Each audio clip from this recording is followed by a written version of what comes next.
Yeah. Way.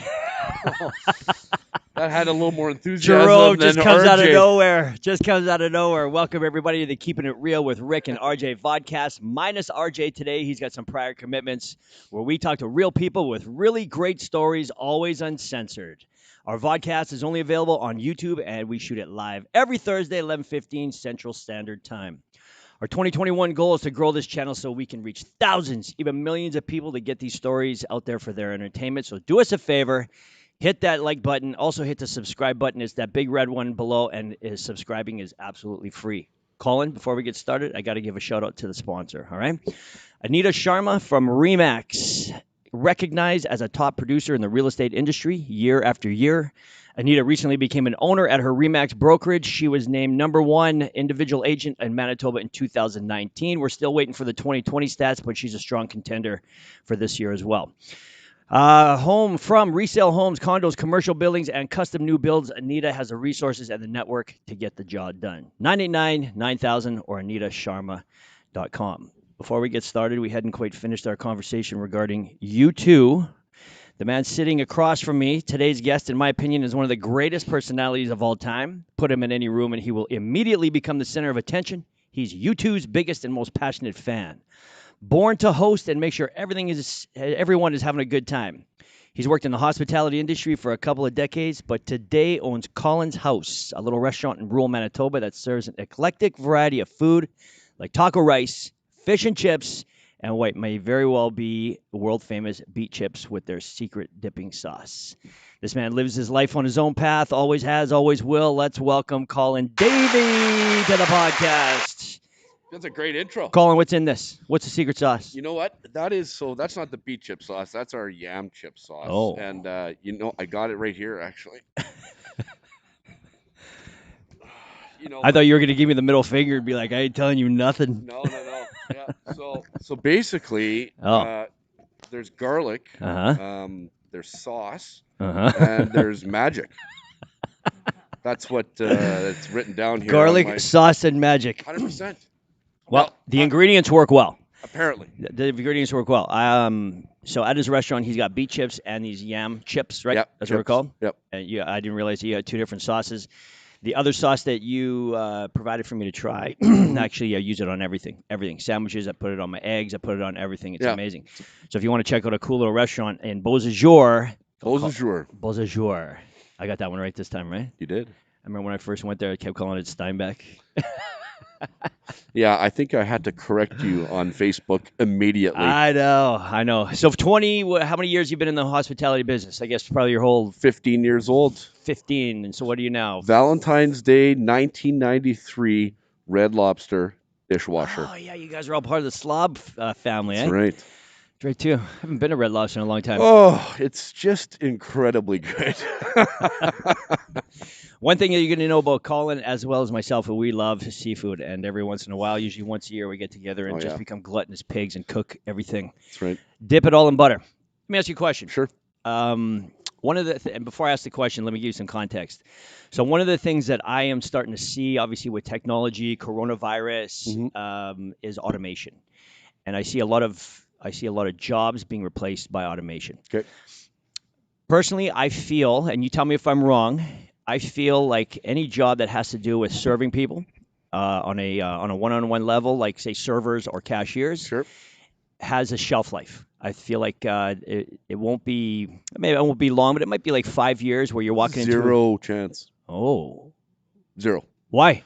Well, you know what? If I actually think about one of my favorite people that I used to work with at Pine Ridge Hollow, our accountant, Cindy, one of her things was always to say, you can always, I guess, let people feel a certain way, and that will never happen with a robot because people will always forget what you say, but they'll never forget about how you make them feel. That's a great point. That's great. So here's my what I'm going to say to that is, how many times have you gone to somewhere and somebody just says, Hi, my name is Joe. Can I help you? Well, it happens all the time, though. It's the worst. It's literally the worst. What do I need Joe there for to say that?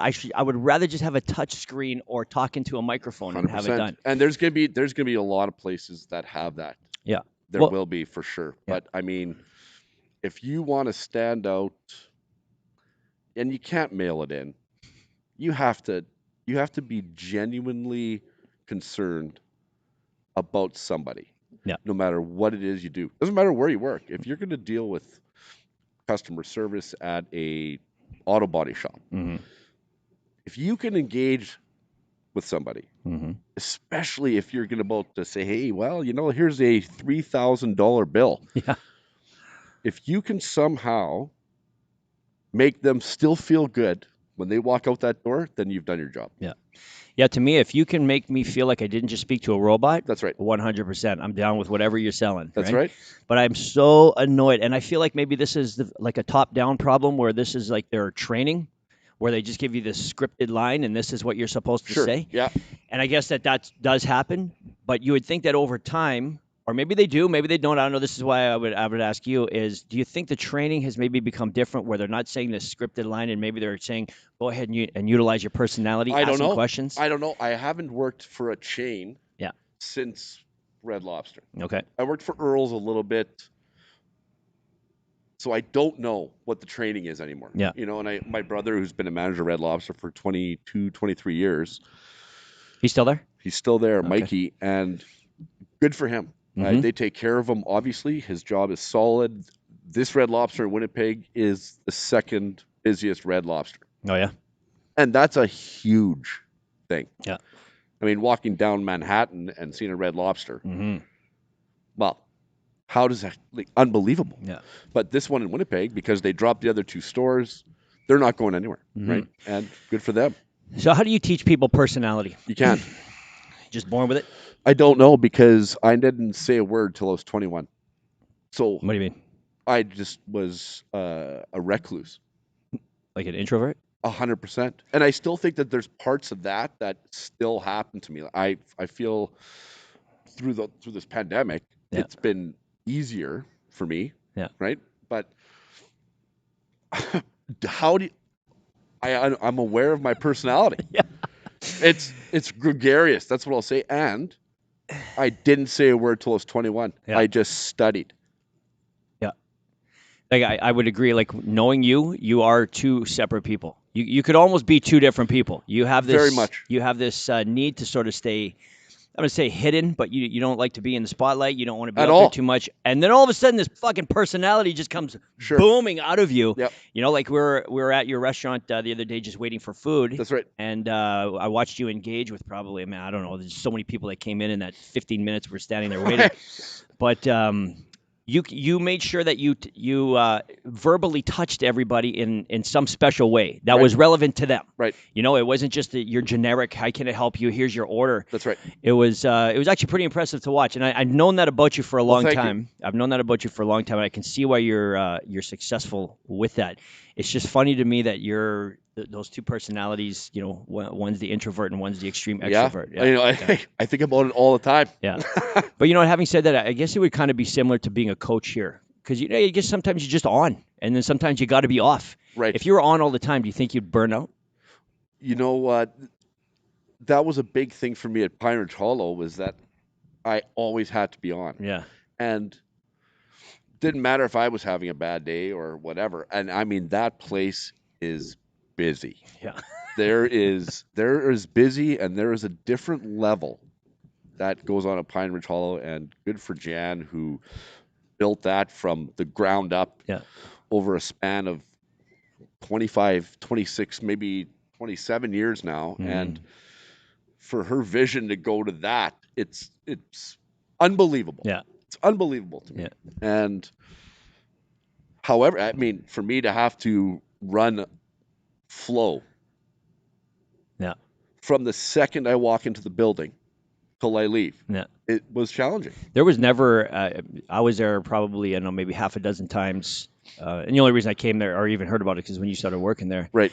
There was never a dead day. No. Like, I don't know if there was ever a time where we just immediately got a table. Well, we probably did because you probably hooked it up for us, but I don't know if there's ever just an probably did. open table. Like I think For sure. it was crazy. So Yeah. for you to go to working say 8 hours of always being on, you must really have loved when you could be off. Yeah, it took a lot out of me personally because it was so. I don't want to say it was draining, but it did take a lot out of me for sure. I think draining is a fair word. Yeah, and I wouldn't change it for the world though. I mean, I met so many amazing people there, and that are still my friends today. And I did learn a lot from Jan, and I was happy that I was able to work with Jan because I know a lot of people weren't able to. So everybody would look at me as, okay, well, better send Colin in. Right. Yeah. And again, so because there's so many different elements of that place, I was the cooler, I guess. Right. Right. Yeah. So if there was a problem, I'll never forget I'd started there, I guess, in 3 weeks, 4 weeks in, find out that there was 2 weddings booked, same time, upstairs, same date. By like on purpose or by accident? Oh, somebody had made a mistake. So somebody double booked. Somebody had made a mistake. Okay. So how am I going to figure this out? Yeah. So I called one guy of the couples. Yeah. His name's Roy. And I said, look, man, we've got a problem. I need you to come in for some lunch. So he comes in. We sit down. I said, listen, I made a mistake. I'm brand new here. Oh, you made this mistake? No. Oh, you didn't? Okay. And I said, listen, we got to fix this. So we're going to have to maybe move your wedding onto the deck because there's only 40 to 50 people. And I said, you know what, I'm going to throw in a couple of cases of wine. We'll take care of your appetizers. I'll do it really nice out on the deck. Yeah. And this is me having no idea. Yeah. And, they were gracious enough. They said, sure, let's do it. Problem solving. Well, and it could have poured that day, but there was some grace because it was beautiful outside and it was an amazing ceremony. And to this day, 6 years later, he comes to the restaurant in Beausejour and orders food. Yeah. So I guess there's a lot of weddings there, right? There was, a tremendous amount. How many bridezillas are there? Let me ask you that. I feel like brides get a really bad rap. They all get labeled as a bridezilla. Yeah, I would have dealt with more of that term in Victoria. Okay. For sure. What do you think the difference is? I'm not sure. I don't know. Maybe I was more involved in Victoria than in the wedding because, Pine Ridge has a wedding coordinator that deals with all of that. Okay. And I'm literally only sent in if there's a massive problem. Yeah. Right? Over here, call it. So do you think that so let's say your industry, we'll talk your industry right now. So we'll say the restaurant industry. Do you feel like the customers are always right? No, absolutely not. I agree, 100%. I feel like it's almost been a disease that's been thrown out there where the customer is always right. This, I guess, this sort of sense of entitlement where they can do or say anything, even if it's not the restaurant's fault. They still want to complain about it. Sure. And I feel like that has been almost a black eye in the industry. I feel like a lot of restaurants almost like take it in the chin a little too much. They're not. I don't know. The person that's working for the restaurant I would say, is more at fault than the person that's upset about something because you're going to deal with people that are upset about stuff all the time. So how do you avoid that? How do you train your customers to not be this way right from the time they walk in the door? Well, you have to actually just have a serious conversation with them, and it doesn't have to be a rude conversation. One of my favorite stories is, and this probably is a bit off what you're asking, and I'll get back to it, but I'll never forget that one of the servers came up to me and said, there's a bottle cap in this lady's burger. I said, oh, okay. Let me think about that for a second. How does a bottle cap get into a handmade burger? Yeah.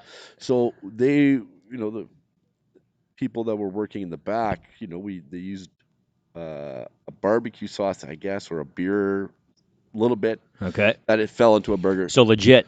Oh, it was no. I walked over to her, Okay. and in the 5 or 6 minutes of conversation, actually hugged it out. Right?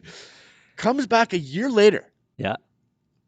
missing a tooth, and I said, "Did that happen because of the bottle cap?" Right? Oh, okay. She goes, "No." Yeah. She just crunched on it. Yeah. Didn't swallow it, thank goodness. Yeah. Right? Like whatever. But that in that instance, she's right. Right? Sure. Of course. But I'll also forget I won't forget an instant where there was a woman that was being very rude to one of my servers, and my server was so upset. She's crying in the back, and can't have that. Yeah. Like you're not right. Yeah. And I waited till she finished her meal, and I walked out with her. We went outside. I said, "Listen, you're not able to talk to my staff like that ever again. Please don't come back if that's how you're going to behave." Yeah. So she started crying. So I'm thinking, okay, well, but that you have to protect your staff. 100%. And I was the shield for that. And people, if they're going to be upset about something and they're just looking for something for free, Yeah. right? Fine, you let it go. Yeah. If it happens again, just say, listen. You But it's got to be right. Yeah. I mean, you mentioned that in the time that you went from being an employee over to an owner, that you have not had a single incident of that. The entitled customer, the customer is always right. No, and again, like I mean, I've got 2 partners, right? And I like to call myself the CFO. I just like the sound of it. Sure. Right, but my partner, The F standing for what? CFO, Yeah, Chief Financial Officer. Okay. I thought you'd have something more creative than that. No, that's legitimately what I put down as my. But the thing that we are really good at, especially Colin, my partner, is that his food is 100% consistent. It's not 95, it's not 96, it's 100% consistent, and that's why we don't have any issues. Yeah. So no food issues, but I would also suggest at the front of the house, people, like I said, this goes back to my whole point about, when you enable your own customers to treat you a certain way, right from the way you engage with them, right. Second one, right. And I've been in business for 26 years. I've also been a fitness coach, and you can always see the people who just come in and they just want to vomit negativity on you because their life is shit. That's right. Right? It doesn't matter what you're doing or what you did. And I feel like as a business owner, it's almost imperative that you shut that down almost immediately. You can't pander to that because it just creates toxicity, and toxicity breeds more toxicity. It does, but if you're a peacock standing there, sure, right? Yeah. And I can imagine how many people think that's what I am. And I'm all riled up, and somebody comes in and they're riled up. Yeah. It's not going to be good. So I know this about myself. I am extremely patient, and I know 100% that whatever they're pissed off about is not us. Yeah. So if I can somehow figure out what that is, right? When I ask somebody, how are you doing? They actually can tell that I'm actually asking them, how are you doing? Yeah. You think that's a far enough question, though? Or do you think that's a little too general? What do you mean? Well, I mean, I'll be honest. When somebody says, just like, remember we chatting the other day, we started talking the weather, and you were like, are we actually talking about the weather right now? Like low-hanging fruit conversation. Politics, the weather, or when somebody says to me, so what's new? So how are you? But what do you want to know? It's all tone. It's all tone. Because I ask every single person I walk in the pandemic that we're in, hey, how are you doing? And when they hear me, they're like, okay, this is a legit question, as opposed to just, again, like I said, mailing it in. So do you find that when you ask that with that tonality, they open up to you, give 100%. You some kind of an example? There is something in that tone that I would say that most people, when they go out or they're doing this, there's a bit of panic, right? And they're a bit worried that they're going to have to engage with somebody that they don't know at all from a hole in the ground. And we touched on this before. The biggest compliments I always receive that I take internally are the ones when people say, oh, who's that? Like, how do you know that person? I said, well, I've never met them. Yeah.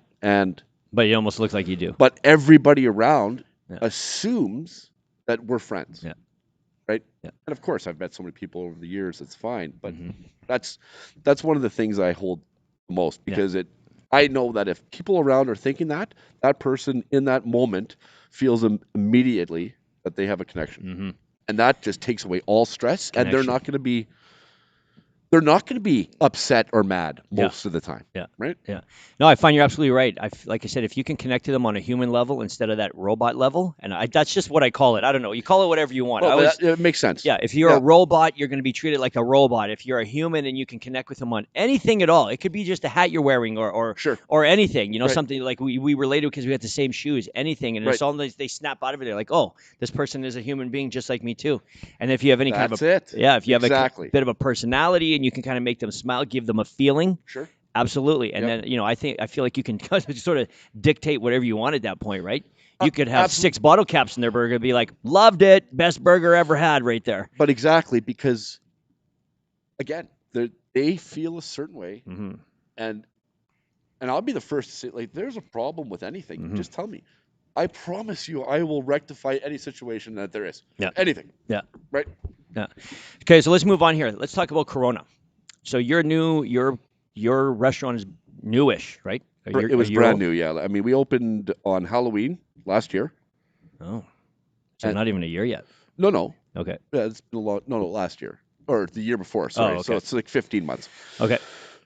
And then March was shut down. I just Yeah. remember sitting on Ant's couch watching the Jets game, and then I hear the NBA's canceled, and I'm like, oh boy, the NHL is going to be done, and then that's it. Yeah. Right. So I mean, we've been open for 3 months in a small town that we're both not from in the winter, Yeah. and here's a pandemic. Yeah. So what was your immediate, I guess, business plan? What was your immediate pivot when that happened? There was nothing. Yeah. Did you get shut down immediately? Like, did everybody get shut, or were you allowed to sell? No, we're allowed to do takeout. I don't remember the first Yeah, shutdown. Actually, yeah, we did takeout. We did, eh? Right. Yeah. And I mean, we didn't have a sign. We put up a sign last month, Yeah, that's right. and it still worked. And Yeah. again, I can't say enough about my partner's food. I'm a fan like everybody else. Yeah, yeah. What's interesting about you guys is you bought an existing restaurant, and I know that everybody in your town, restaurant-wise, kind of serves the same stuff. Good old comfort food, right? That's right. Same burgers, fries, whatever they serve. That's right. You guys made a policy of not copying your neighbors, and you guys came up with this sort of trendy type menu. I didn't. Or he did. I'll say 100% his. It's Okay. all him. Okay, so Yeah. the other Colin came up with this menu, and I remember having a conversation where people would come in and say, "Hey, can I get a burger?" And you're like, "Nope," and they would actually leave and walk out. But I For feel the like first 3 months, the amount of people that were angry walking in, there was no hamburger, no hot dog, no Denver sandwich, Yeah. no Reuben. yeah, All food I love. Don't get me wrong. yeah. But Well, we all love that food. we never. Yeah. It was never a conversation. Yeah. Like, this is what we're gonna do, and I promise that when people try it, if they can stick around and try it, Yeah. they'll keep coming back. So there was no point where you lost your conviction. And you're like, "Oh man, maybe we should throw Zero. a cheeseburger on this menu." Absolutely zero. Yeah. And we, to this day, will never do burgers in there because it is working so well right now, and we're very proud of it. Yeah, no doubt. You guys are doing something special Yeah. over there, and we get a lot of people that are from Winnipeg know of you. Yes. You know, for a brand new restaurant, and you're 40 minutes away from us, 30 minutes, something Yeah. like that. But I mean, if you have celiac disease or you have like problems with gluten, you can walk into the restaurant and it is 100% gluten free. Oh, really? Yeah. What is celiac again? That's like Gluten. gluten intolerant. But celiac is when you get really, really sick. Okay. But for the celiac community, everybody's always talking about, well, do they have a compromised fryer? Oh, Are they really taking the necessary steps? okay. And they're worried about that. Yeah. Whereas we don't have to worry about it Okay. because the fryers, like, we put our chicken fingers in there and they are gluten free. Right. So they're not going to compromise the beet chips and the French fries and the fish. Yeah. Oh, I see what you're saying. Yeah. So Okay. the celiacs in this province can come in there and they don't have to worry. And most of them can't believe it. Yeah. Like, are you sure? Yeah. I said, yeah, 100%. Like, you can have whatever you want. Yeah. So over the course of Corona, you guys have, would you say you're killing it? Yeah. Doing well? We're doing, you know what? The fact that we're able to pay our bills and we can make some money. Yeah. And we're able to do some renovations. Yeah, it's good. this and that. It's great. Well, I can say this. We've had a few restaurateurs on this podcast. We've had a lot of business owners on the podcast, and nobody is really killing it from Corona. A lot of them are suffering quite badly, For to be sure honest. they are. So good for you. Way Yes. to turn around. Year 1 or year 1.5 or whatever, and you're still It is. Yep. still doing well. It's very, very humbling. Yeah. What do you see when this is over?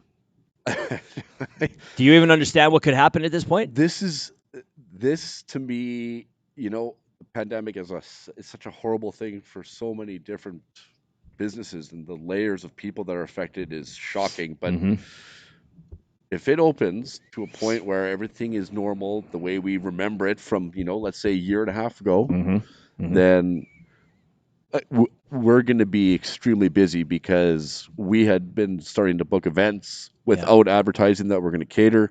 Right. And all of a sudden, if we're able to, we managed to get another building down the road that has a massive commercial kitchen. If we can start doing events, the sky's the limit. Yeah. Right. And I mean, my buddy's food doesn't have to be just from our menu in order for us to cater a 250-person wedding. Right. Right. So do you think the world goes back to normal immediately? It's going to be 2 years. In my brain, it's 2 years. Yeah. Because I think that once they loosen the restrictions a little bit, the numbers are going to go up. They're going to have to make a decision. I certainly don't want their job. Yeah. I don't agree with some stuff that they do. Yeah.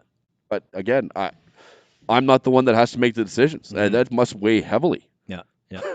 No, I just feel like, so let's just say, forget all that. Let's just say Friday, everything's open. Nobody's really concerned about it anymore. Okay. Do you think everybody's going right back to restaurants? Do you think there's going to be a flood of people back to the malls, or do you think we're all going to be like, hey, I think I might have learned something over this last year.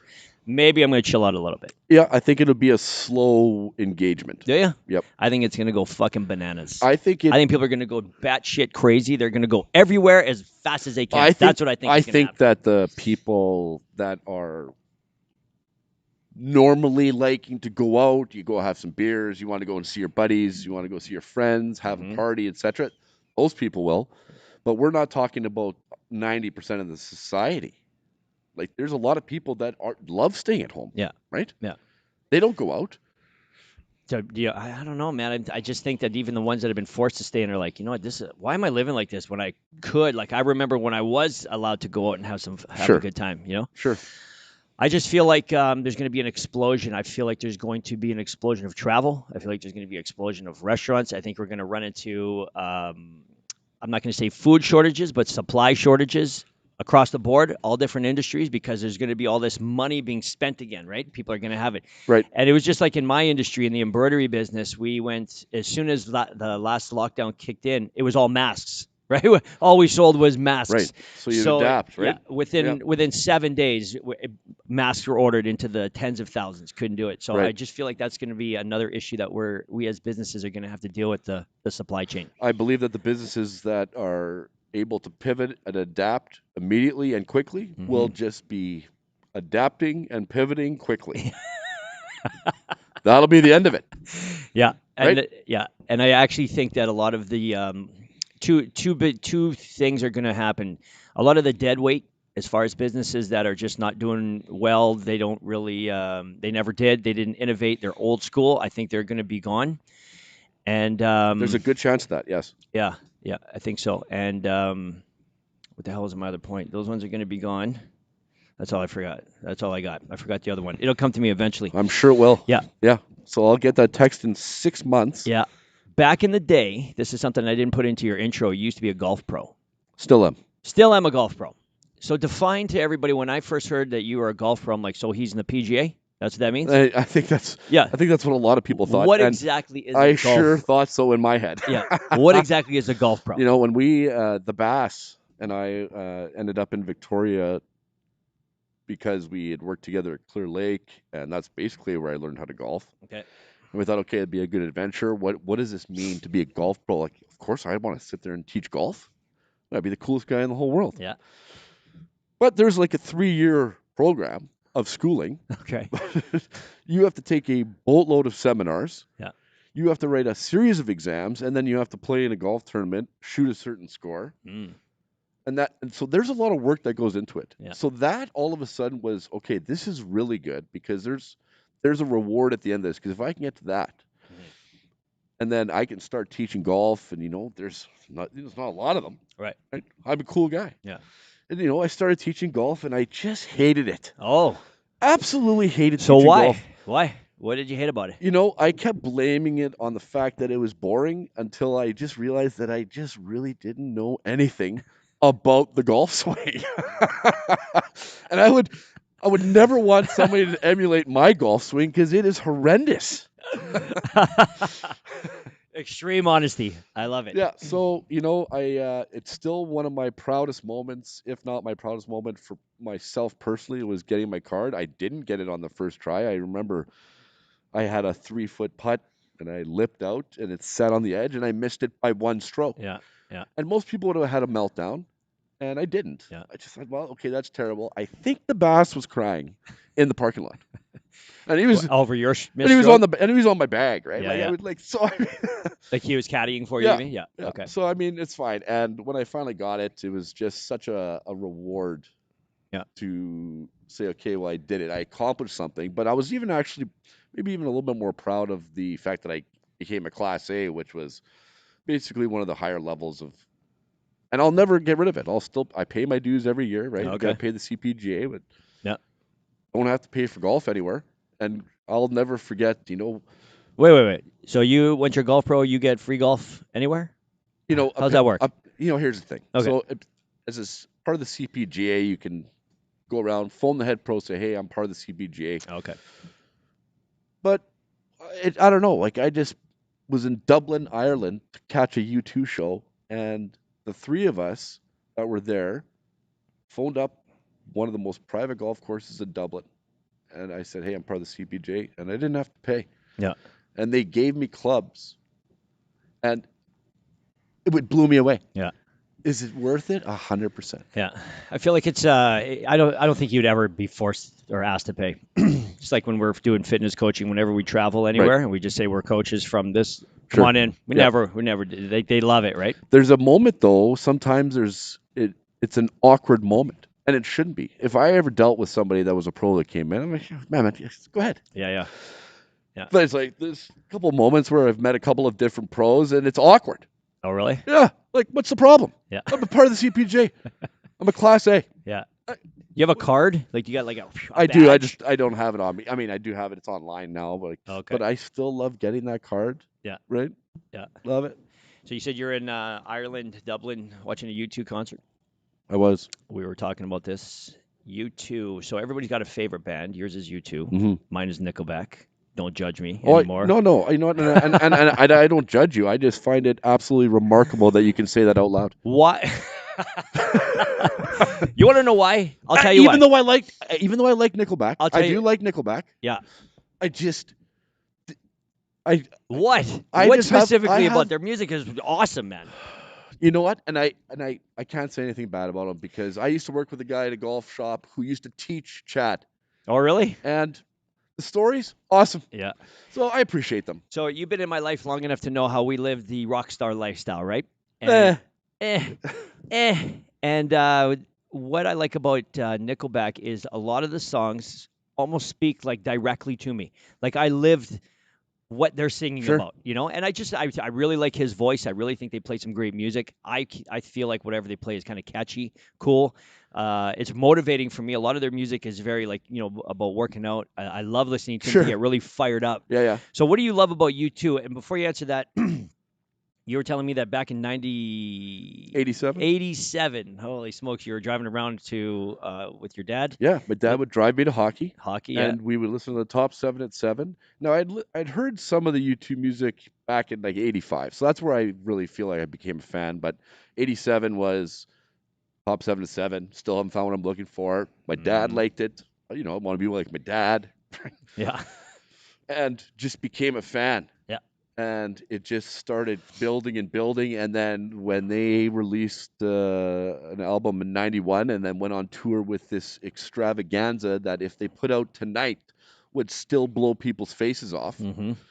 And I remember sitting at Weeze's house on November 27th, the Bass's birthday, 1993. Didn't even know the Bass. And there was a pay-per-view concert being shown from Sydney, Australia for the first time ever. Yeah. In the history of music. Okay. So you could buy $40, $50. Yeah. And then the show's getting streamed. And I sat there, I could not believe what I saw. It was just mind-blowing. Yeah. And then that was it. So why, like, does it connect with you through the music? Yes. Like their words? Yep. Yeah. They are incredible writers, and they do speak tremendously to me. And it's got to be the same for you and Nickelback. Yeah, it is. Yeah. Right? Yeah. So for me, and I guess what solidified it the most was when I've met Bono twice, and I met him the second time beside a dumpster behind the Burton Cummings Theater. Let's hear that story. Right? Behind a dumpster. So, we had tickets when I was living in Victoria. We had tickets to the Edmonton show for the 360 tour back in 2010, and Bono hurt his back. Tour postponed for a year, which to most people is sickening. Yeah. Not to me. I'm thinking, well, I got another year of anticipation. That's what I love. Yeah. So because of that back injury, they announced a show in Winnipeg. Okay. Just great. Oh, nice. So I'm flying back to Winnipeg, and I'm bringing my my fiance at the time, Nicole, and she's coming, and we're gonna go to the U2 show. It's gonna be great. Mom and Dad are coming, just the best. And all of a sudden I catch wind somewhere in the airport that U2 is filming a documentary at the Burton Cummings. Like, what? Okay. Okay, this is 2011, so this isn't social media was, not like today. Yeah. So Mikey, myself, Nicole, we went down to the Burton Cummings, and there's maybe 100 people there out the back. And then all of a sudden, I'm thinking, well, what if this guy is a real prick? Yeah. Like my whole 25 years is out the window. So you knew you were about to meet him. Everybody was sort of there knowing that he was going to come out and engage with you guys. That's right. So you're thinking to yourself, what if he's a what happens? Okay. Comes out just the nicest guy in the whole world. And I mean, I can't even imagine what it's like to have to deal with this every second of your life. Yeah. For sure. Comes out, and I'll never forget Nicole just yells out, my boyfriend has a U2 tattoo on his back. So Bono comes over to Nicole, and Nicole... The shit people say. Nicole is starstruck. Okay. So was I, though. Yeah. Only time in my life, really. And he came over to Nicole. I mean, Nicole's beautiful, so he comes straight over to her. She turns around. He draws a self-portrait on the back of her jean jacket and then signs it. Like, what do you mean? He drew like a picture of what he viewed as himself on the back of her jean jacket. Okay. And Nicole, if you're listening, I still want that jacket. So that obviously didn't take 1 second. That must have been a few minutes of engagement right there. I've got the video of the whole thing. It's unbelievable. So you and Nicole are there. You got 100 other people that are shoulder to shoulder, clamoring around you. Like, did they security him off for the minute that he was drawing on her back? Or no, there's heavy security. Yeah. And there's I don't know his name, but there's one guy that walks with him. Okay. It's unbelievable. And if you see any videos, you watch anything, there's that guy. Hey, he's only like 5 feet away. Doesn't matter where Bono is. Yeah.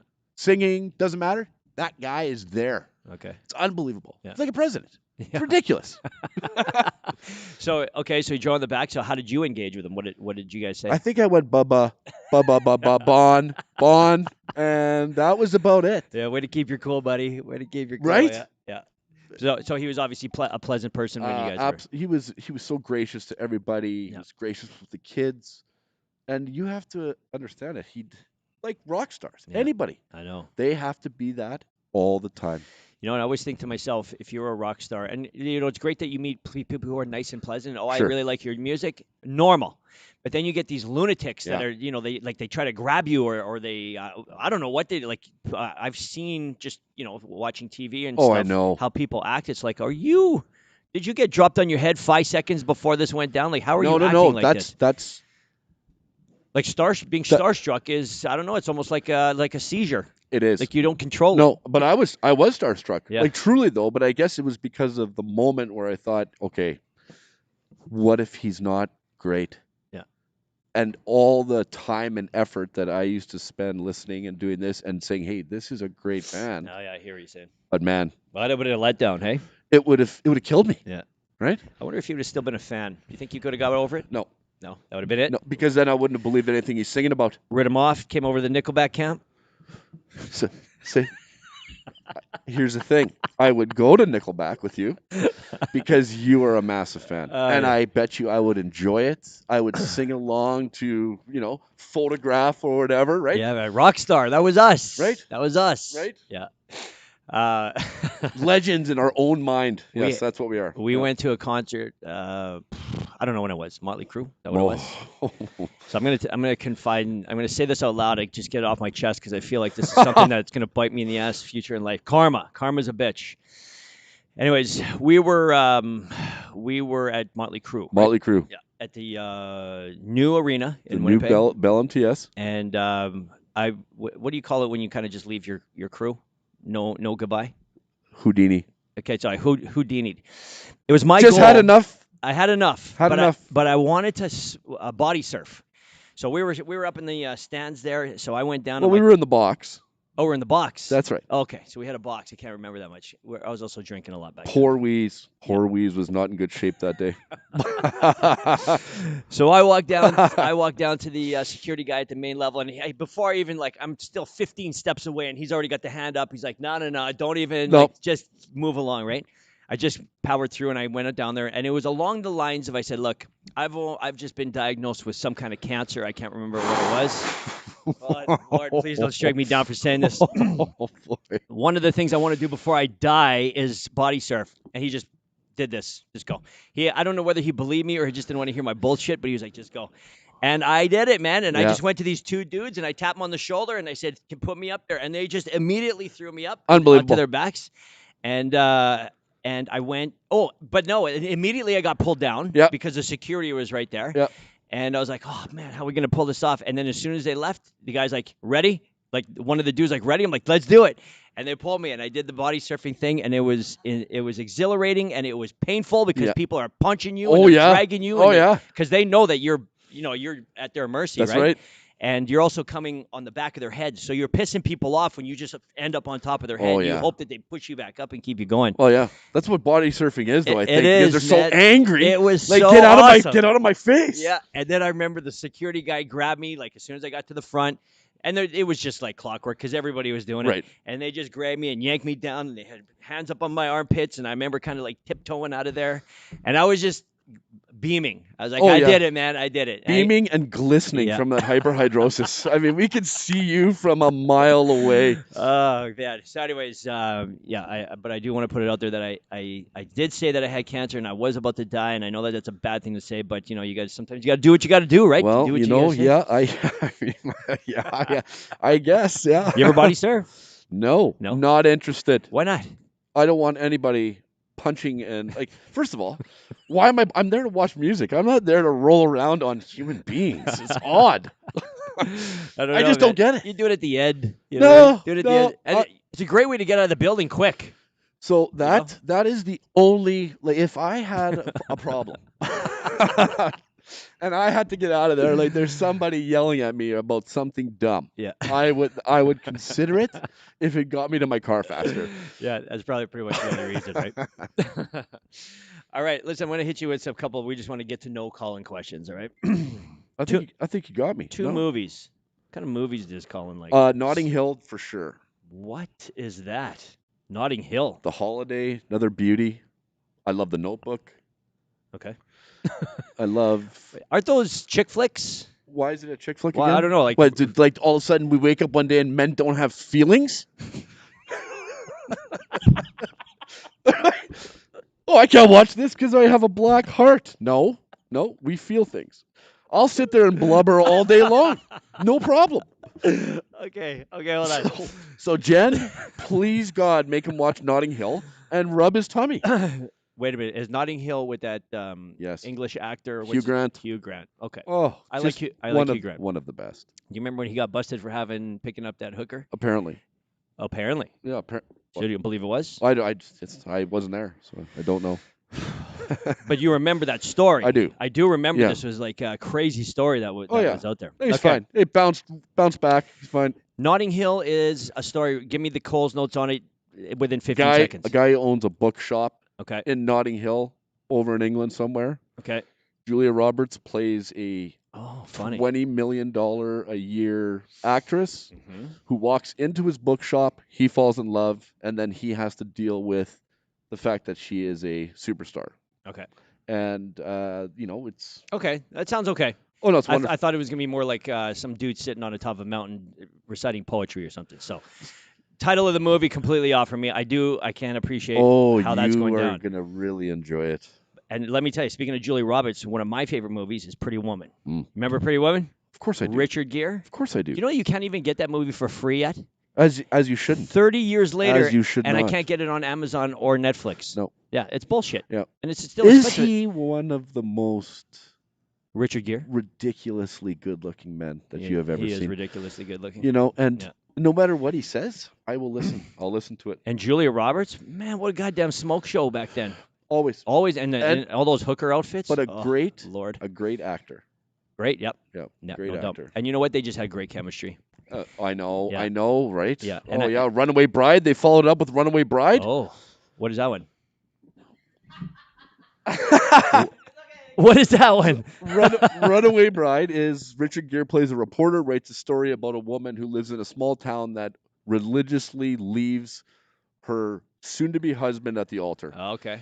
That would make sense. And starts off with I Still Haven't Found What I'm Looking For by the great band U2. And there it is. The chemistry is just unbelievable. And they just picked right where they left off. Yeah. Okay, movie number 2. What was the other one that you said? I love the hopeless romantic comedies. There's thousands. Really, eh? Yep. I love them to death. But don't get me wrong. I mean, Transformers. Love it. Heat. Yeah. Heat's one of my all-time favorites. Yeah. Where Chino and De Niro. What do you think of Shia LaBeouf? I love him. He's an awesome dude. He's he's got some fame issues, I think. Well, he's a fucking lunatic, right. But I love that about him. Yeah, you I mean, you know what? They're all human beings, man. Yeah. We can't just pretend that they all just have no problems in their life. Yeah. Right? Yeah. Do you think that they create problems to make themselves more relevant in media, or do you think no? No, absolutely not. They probably. I mean, Joaquin Phoenix maybe. He died, right? No. Joaquin Phoenix? Yeah. No, River Phoenix died, his brother. Oh yeah, okay. Yeah. Joaquin Phoenix. I can't remember who that he might played Joker. Oh.